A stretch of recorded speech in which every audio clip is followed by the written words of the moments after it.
Bonjour à tous, donc Quentin Hurdebies, j'ai 33 ans, je suis sorti de la faculté en 2013. J'étais dans l'option, dans la filière Sol-Eau, donc master Sol, Technologie et Environnement. Après mon master, j'ai été assistant-chercheur en physique des biosystèmes à la fac pendant 6 ans. Donc la moitié de mon temps, j'encadrais les travaux pratiques de physique et l'autre moitié du temps, j'avançais sur ma thèse. C'était une thèse sur la réponse d'une forêt, des échanges de gaz à effet de serre d'une forêt face au changement climatique. Après mon doctorat, j'ai été travailler dans une petite commune comme conseiller en environnement et énergie.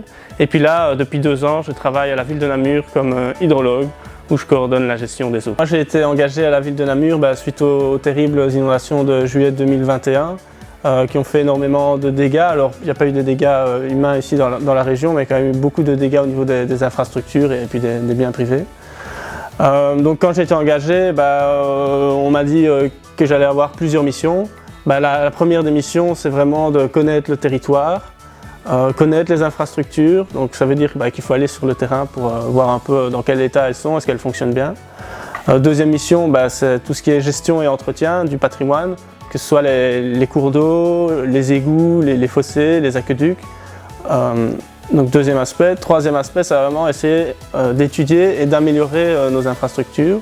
Donc ça, on a des études hydrologiques, des études hydrauliques qui sont faites soit par la ville, soit par des partenaires comme le service public de Wallonie ou le service technique provincial. Quatrième aspect, c'est vraiment tout ce qui est accompagner le développement du territoire. Donc Namur, c'est une ville qui se développe, donc on a plein de projets immobiliers qui se développent, on a des zonings qui se développent. Et donc à chaque fois, il faut essayer de faire en sorte que cette artificialisation du territoire n'implique pas une imperméabilisation trop conséquente qui aurait un impact sur les infrastructures et in fine sur les citoyens. Cinquième aspect, c'est vraiment tout ce qui est sensibilisation. Donc c'est vraiment communiquer vers le public. On organise les journées wallonnes de l'eau et ce genre d'activités pour leur faire prendre conscience finalement de l'importance de l'eau et de toutes ses facettes, quoi. Et est-ce que c'est nécessaire d'avoir fait bio-ingénieur pour faire ce travail-là? Pour le poste d'hydrologue, oui, je pense, parce que c'est la force aussi de la formation de bio-ingénieur, c'est que c'est vraiment transversal. Okay. Donc on voit un peu des thématiques, plus l'agronomie, les sols, l'eau, aussi un peu de stabilité. Et je pense vraiment que avec la transversalité qu'on a dans notre formation, on est vraiment armé pour répondre aux missions qui sont les miennes, quoi. Il y avait un cours quand j'étais à la fac de gestion de projet.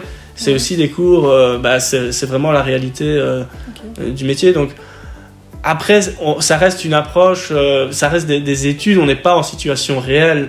Donc c'est plus vraiment la logique apprendre à apprendre. Donc moi je pense que tout ce que j'ai appris dans le cadre de mes études me permet aujourd'hui de continuer à apprendre et à trouver des solutions à des problèmes, quoi. Est-ce qu'au moment des études, vous saviez déjà vers quel domaine vous vouliez vous diriger? J'ai toujours été attiré par l'eau, donc au niveau du choix du master, je ne me souviens pas que ça avait été très compliqué. J'ai vite pesé le pour et le contre, et puis je me suis dit que c'était la filière qui me correspondait le mieux. En cours d'études, j'ai vraiment...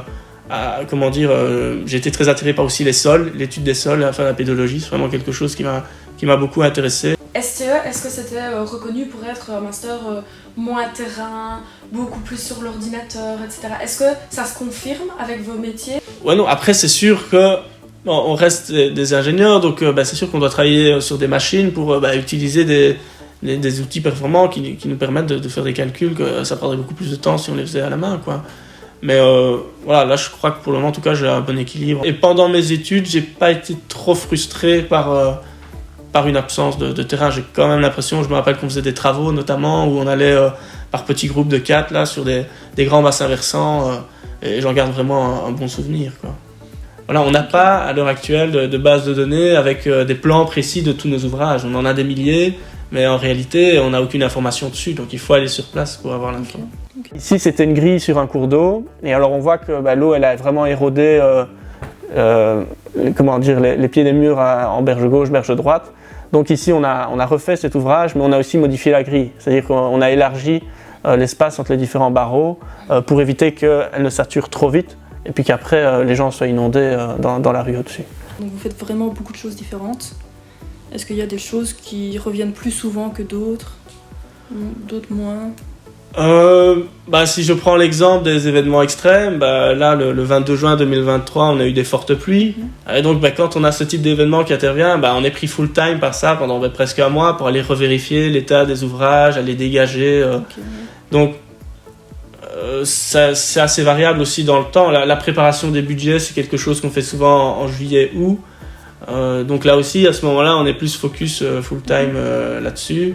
La préparation des grands projets aussi d'égouttage, ça vient à une certaine période de l'année, donc le travail est varié, mais c'est pas forcément varié tous les jours. Il y a des jours où on ne fait qu'une chose, parce que c'est ça l'impératif. Il y a des délais pour toute une série de procédures qui doivent être respectées, et donc c'est souvent ça qui prime, quoi. Il y a des choses que vous préférez faire? Oui, c'est sûr. Moi j'ai toujours bien aimé les aspects travailler dans la cartographie par exemple, donc tout ce qui vient des cours de géomatique. Donc ça, manipuler les couches de données, essayer d'en ressortir finalement des informations utiles aux décideurs. On parlait notamment de l'imperméabilisation. On a calculé le coefficient d'imperméabilisation de chaque parcelle à Namur pour pouvoir présenter aux représentants un peu quel est l'état de l'imperméabilisation du territoire. C'est des données qui n'existent pas à l'échelle de la région wallonne. On a des informations sur l'artificialisation, mais pas vraiment sur l'imperméabilisation. Donc ça, c'est des outils qu'on a essayé de développer. Une recommandation de l'étude, ça a été de modifier la section de l'égouttage sur un tronçon qui fait 100-200 mètres. Et ça, typiquement, c'est une rue dans laquelle on va refaire le trottoir, et donc on va aussi planifier le remplacement de ce tronçon d'égouttage. C'est simplement, il y avait une section, c'était un tuyau qui faisait 30 cm de diamètre, on va passer à du 50 cm de diamètre, et donc ça va éviter les débordements et l'inondation des maisons en contrebas, quoi. La richesse du territoire de la ville de Namur, on a le centre-ville, la Corbeille, c'est très urbanisé, et puis alors après, on a vraiment des campagnes autour, on a des petits villages, oui, on est vraiment proche de la nature. Je citais l'exemple de la restauration des ouvrages, on avait été contacté dernièrement par le DEMNA. On a été inspecter des ouvrages, on s'est rendu compte qu'il y avait des chauves-souris dedans, et donc du coup on a modifié un peu notre approche de restauration des ouvrages. On se dit ok, on va pas juste refaire l'ouvrage, on va laisser aussi des habitats pour les chauves-souris, pour les troglodytes et pour tous les petits animaux qu'on peut trouver le long des cours d'eau, quoi. Donc oui, de toute manière la nature elle est omniprésente maintenant, je pense, dans toutes les professions du bio-ingénieur, et on en tient compte. On parle beaucoup de solutions fondées sur la nature. Et que ce soit pour moi ou des bio-ingénieurs, vous en avez partout à la province, dans les intercommunales, à la région. Et c'est clair que tous, ils ont conscience de l'importance finalement de la nature, quoi. Vous avez un métier fortement diversifié. Est-ce que vous aimez bien les défis? Oui, il faut des défis, il faut se fixer des objectifs. Ici, quand je suis arrivé, l'objectif c'était mettre en place un plan de gestion des eaux. Bon, là, c'est vraiment en bonne voie. Je pense que tous les acteurs ont pris conscience de l'importance de la thématique eau au sein de la ville. Donc il faut avoir des objectifs et oui, se donner un horizon où on veut aller, quoi. C'est pas trop stressant? Y a des jours où c'est plus stressant que d'autres, mais Ok. Peut-être pour finir, est-ce que vous avez des conseils à donner pour des étudiants qui sortent justement avec leur diplôme en main? Il y a une différence quand même entre le monde des études et le monde professionnel.